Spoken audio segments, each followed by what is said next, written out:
Welcome back to our weekly cybersecurity news roundup for the week of September 25th, 2023, where we dive into cyber headlines that shaped the week to keep you informed and protected. Let's get started. First, Johnson Controls suffers major ransomware attack.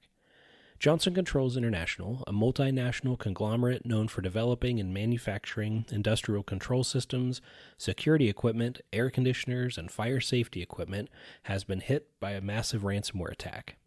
This attack has impacted the company's operations, including its subsidiaries like York, Tyco, Coleman, Ruskin, and others. The cyber attack reportedly took place over a weekend, causing Johnson Controls to shut down portions of its IT systems. Following the attack, many of its subsidiaries began displaying technical outage messages on their website login pages and customer portals. The ransomware gang behind this attack is known as Dark Angels. They have demanded an incredible $51 million in exchange for a decryptor and the promise to delete the stolen data. The gang claims to have stolen over 27 terabytes of corporate data and encrypted the company's VMware ESXi virtual machines. Dark Angels is not new to the cybercrime scene. They launched their operations in May of 2022 and have been targeting organizations worldwide. They're known for their double extortion tactics, where they not only encrypt data, but also steal it, threatening to leak it if the ransom isn't paid. Their data leak site, named Dunghill Leaks, currently lists several victims, including notable names like Sabre and Cisco. While Johnson Controls has yet to provide a detailed public response, they have confirmed the cybersecurity incident in a filing with the SEC.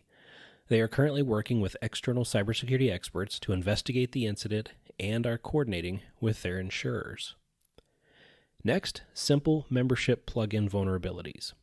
For those of you running WordPress sites, you might be familiar with the Simple Membership plugin.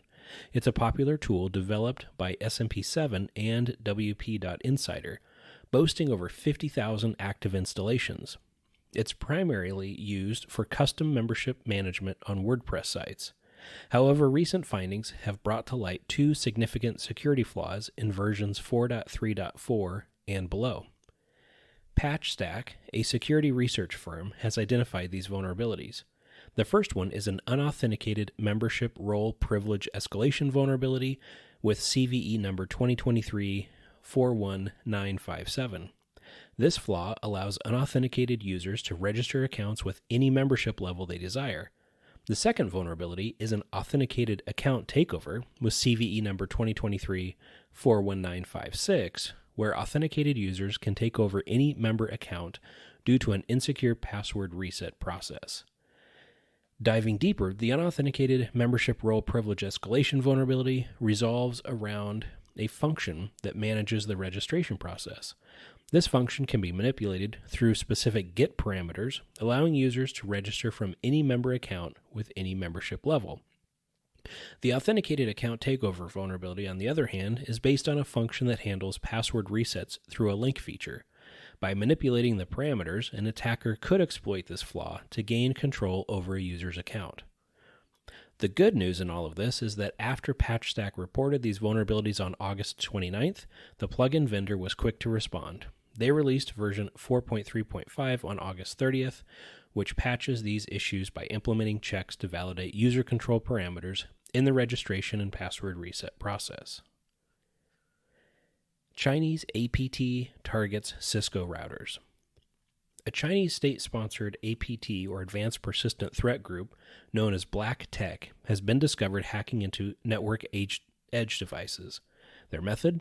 Using firmware implants to remain hidden and silently navigate the corporate networks of U.S. and Japanese multinational companies. According to a joint advisory from the NSA, FBI, CISA, and Japan's NISC, BlackTech has been modifying the firmware on Cisco routers. This allows them to maintain a stealthy presence and pivot from international subsidiaries to headquarters in both Japan and the U.S. The attackers target branch routers, which are typically used at remote offices, and then use these compromised routers to blend in with corporate network traffic. BlackTech, active since at least 2010, has been compromising several Cisco routers using variations of customized firmware backdoors.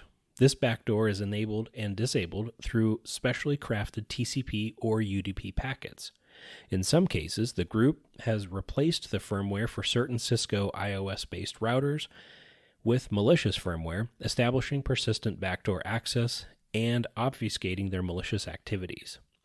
Cisco has responded to these findings, noting that the most common initial access vector in these attacks involves stolen or weak administrative credentials. They emphasize that no Cisco vulnerabilities were exploited. The company also clarified that installing compromised software by downgrading to older firmware only affects legacy devices and is not possible in modern Cisco routers that support secure boot. This incident underscores the increasing threat of firmware attacks. As Alex Matrosov, CEO and head of research at Binary, pointed out, the tactics used by BlackTech aren't new, but the impact of this campaign shows a clear progression of attacks related to compromised firmware. The supply chain of network infrastructure is facing challenges, and both ransomware groups and nation-state actors are targeting network appliances.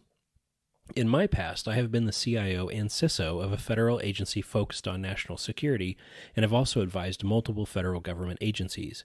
One of the most difficult things to protect against is infiltrated hardware and supply chain vulnerabilities. This article highlights one risk, but another is buying counterfeit parts or devices that come to you already implanted by malware that remains persistent on a device.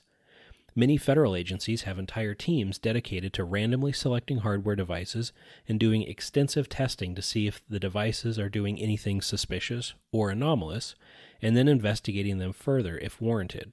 Unfortunately, many corporations don't have these kind of resources or know what to look for. Next, Sony Systems Under Threat. A new ransomware group known as Ransomed.vc has claimed to have hacked all of Sony's systems. This isn't just limited to the PlayStation sector, which was infamously hacked back in 2011, exposing the personal details of 77 million users. This time, the group alleges that they've compromised every Sony system. Ransomed.vc, despite being a newcomer with only a month of operations under its belt, has already made some waves in the cybersecurity world. They claim to have successfully compromised all of Sony's systems. However, the evidence provided to back up this bold claim seems a bit thin. They've showcased screenshots of an internal login screen, an internal PowerPoint presentation, and a file tree of stolen data, which includes less than 6,000 files. Given the vast scale of Sony's operations, this number seems surprisingly low. As of now, Sony has not officially confirmed or denied this ransomware attack. It's essential to approach these claims with caution, especially given the lack of substantial evidence. Ransomed.vc has stated that they won't be holding the data for ransom, but instead plan to sell it, citing Sony's unwillingness to pay. According to Cybersecurity Connect, Ransomed.vc has listed a post date of September 28th for the stolen data. If the data doesn't sell by this date, the group might release it publicly. And that concludes our look at this week's top cybersecurity stories. As the digital landscape evolves, staying informed is your first line of defense. If you found this roundup helpful, please like, share, and subscribe to be notified about new content.